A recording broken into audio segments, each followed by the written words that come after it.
Vocês sabem como é que funciona aqui um restaurante em Tóquio? Aqui diz que já tem o número total e eu chego com esse cartãozinho para ler lá no caixa. Então tô aqui no caixa e coloco para ler.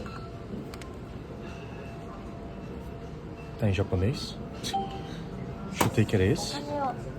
Coloco aqui o cartãozinho e eu coloco o dinheiro aqui.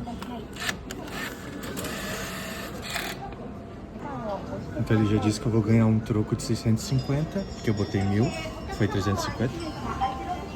E caiu aqui embaixo. E um recibo.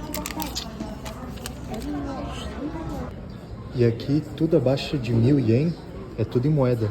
Então eu tenho que ficar andando com o moedeiro aqui.